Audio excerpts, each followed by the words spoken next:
Hi everyone, this is Ravi Kumar Singh, Assistant Professor at International School of Management. Hi everyone, Ravi Kumar Singh, Assistant Professor at International School of Management, Patna. In this video lecture, we are going to talk about transportation cost. So in the previous lectures on transportation, we have already discussed about what transportation is, what are the different modes of transportation, by multimodal transportation. Also, we discussed about advantages and disadvantages of surface transport, that is road transport, as well as railways. We also discussed about airways, waterways, pipeline. Also, we discussed about how a logistic manager has to decide regarding transportation management. So this is one dimensions with respect to transportation management. So now in this decision, one very important element is your cost, because always the manager has to analyze the cost. So today we are going to cover this cost component of transportation. So in this, first of all, we will discuss about what transportation cost is, and second, what are the different elements or components of transportation cost. So transportation cost means the cost incurred during transporting the consignment from one place to another.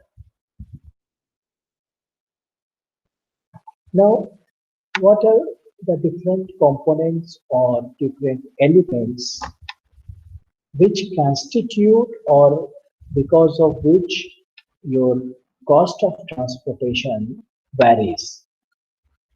So, components are, the first one is tariff, second, transit time cost, third, obsolescence and deterioration cost, fourth, protective packaging cost, fifth, transit insurance cost, sixth, miscellaneous cost.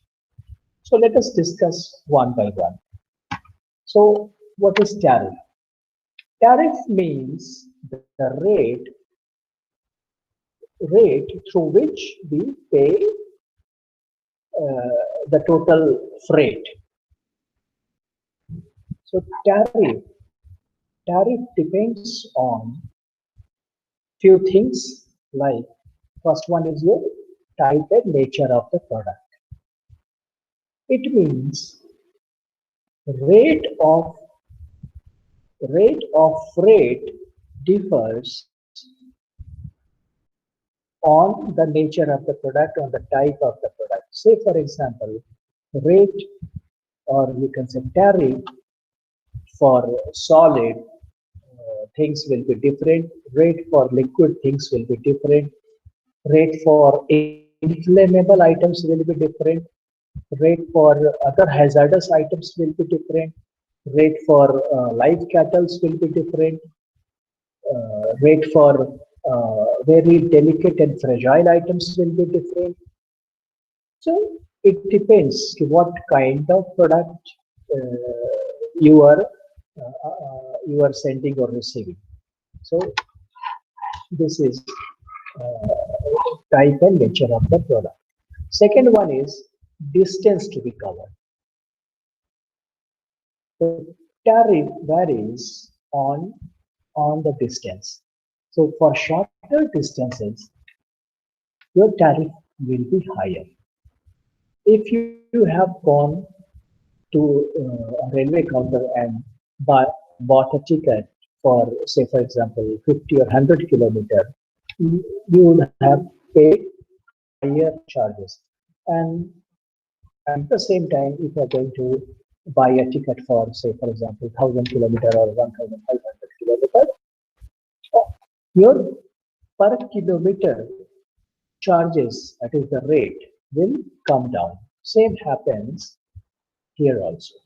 So the higher, the more distance you have to travel, your per kilometer tariff will come down. And for shorter distance, per kilometer, per unit kilometer, your tariff will be higher. Third one is your quantity of the shipment. So for larger quantity, for bulk quantity, your per unit rate will be lesser compared to smaller quantities. Then transit time. So transit time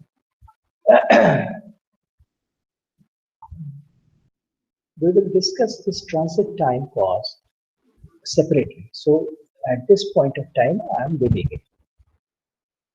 So transit time means the time consumed in the shipment. So if the transit time is shorter, it means we have to deliver it with some faster means and mode. So at that, if this is the case, our tariff will be higher. So if transit time, we want to reduce the transit time, we have to pay higher tariff.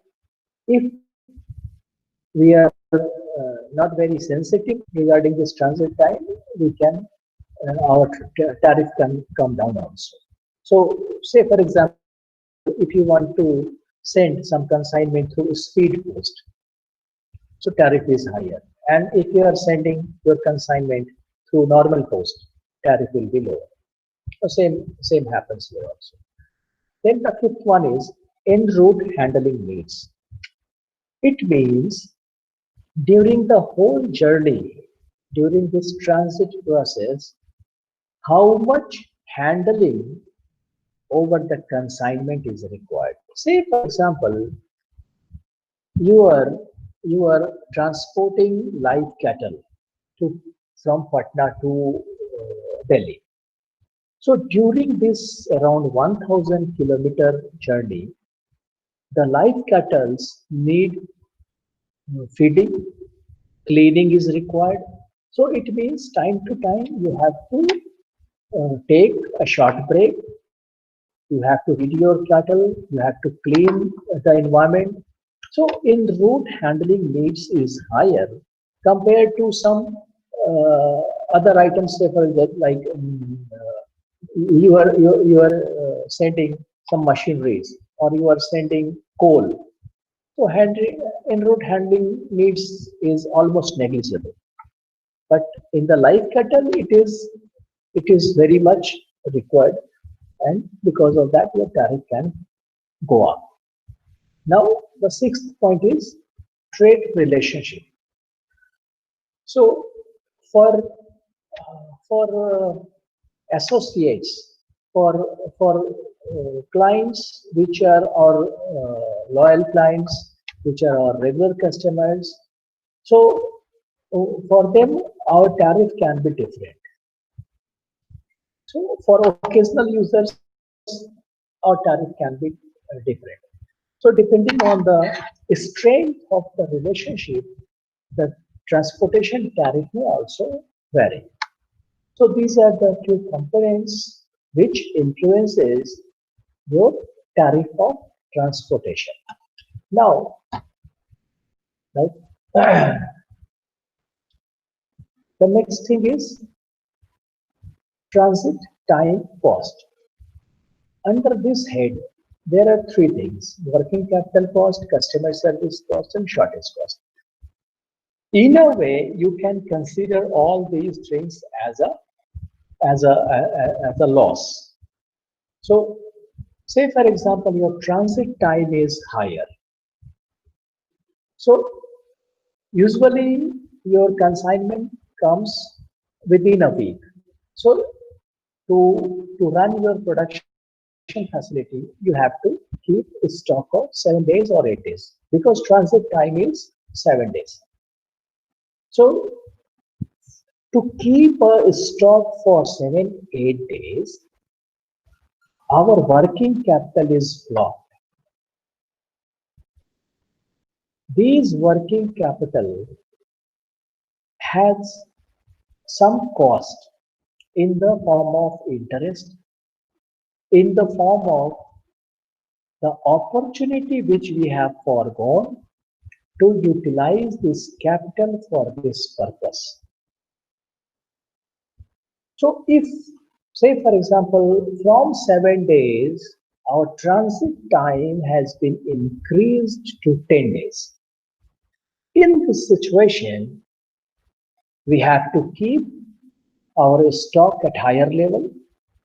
If higher level stock is required, then more working capital will be blocked in stock.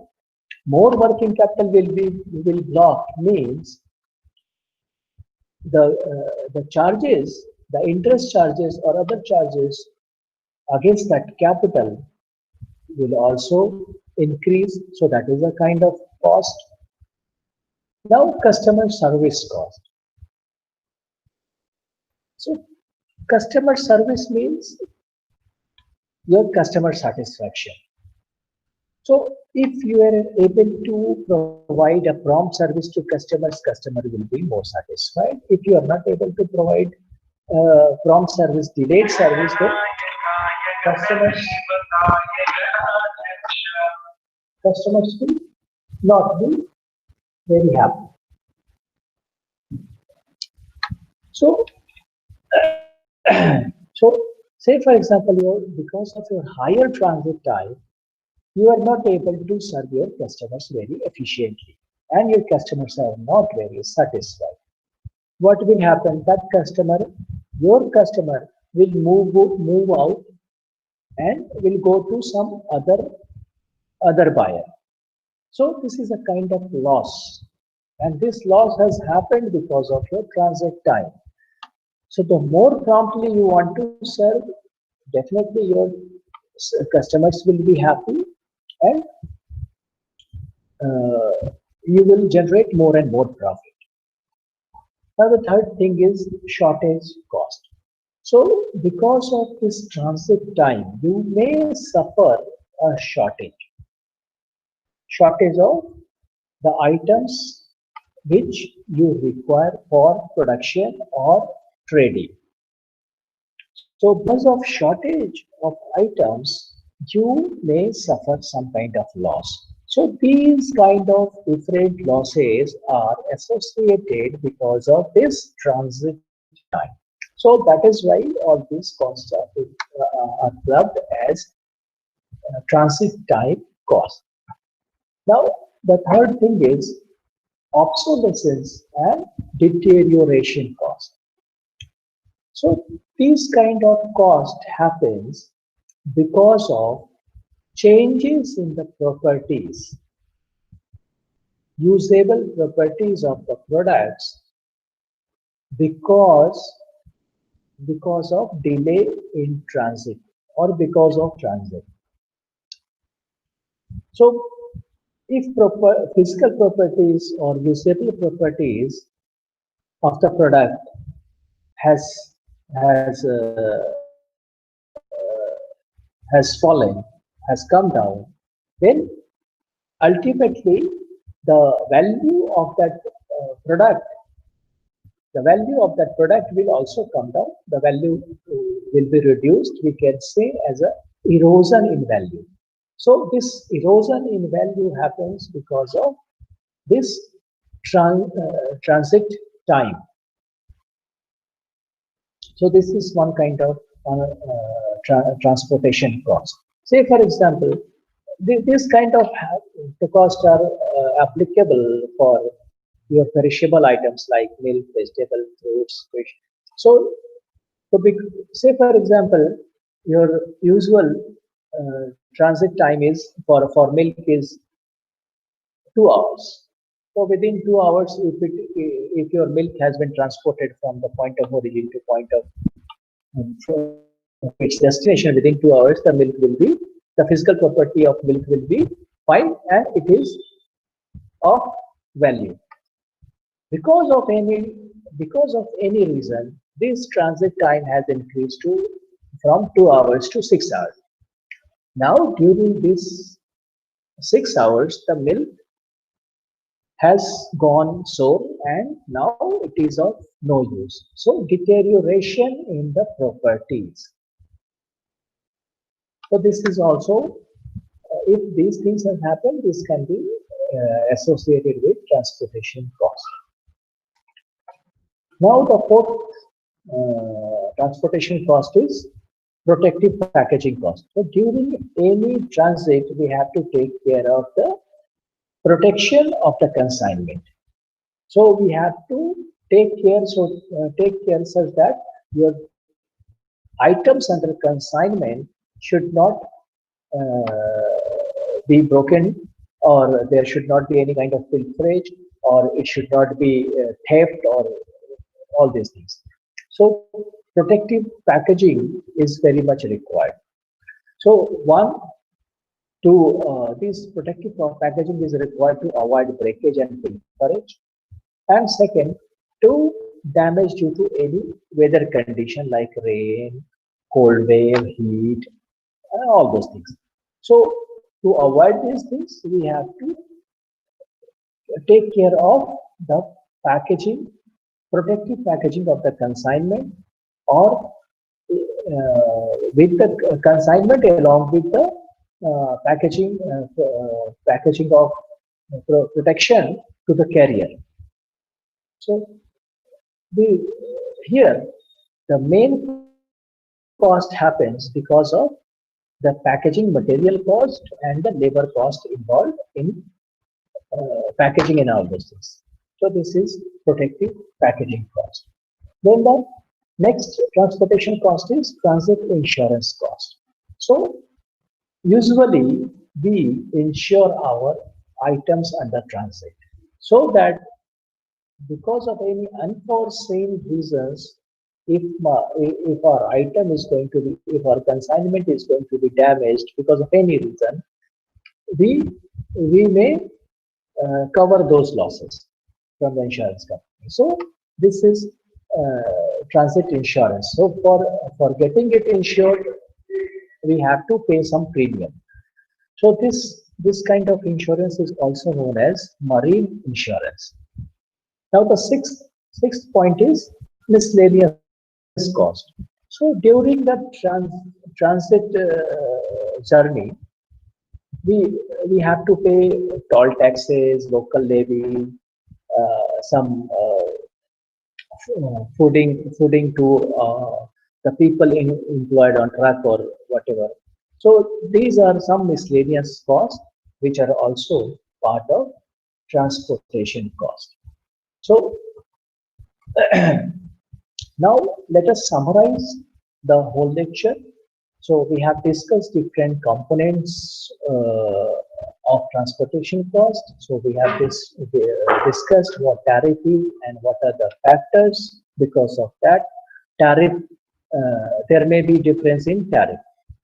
So then we discussed about transit time cost. Also we discussed about obsolescence and deterioration cost, protective packaging cost, transit insurance cost, and miscellaneous cost. So that is what that. Now we are coming to an end of this lecture, and we will soon come up with the next lecture. Thank you.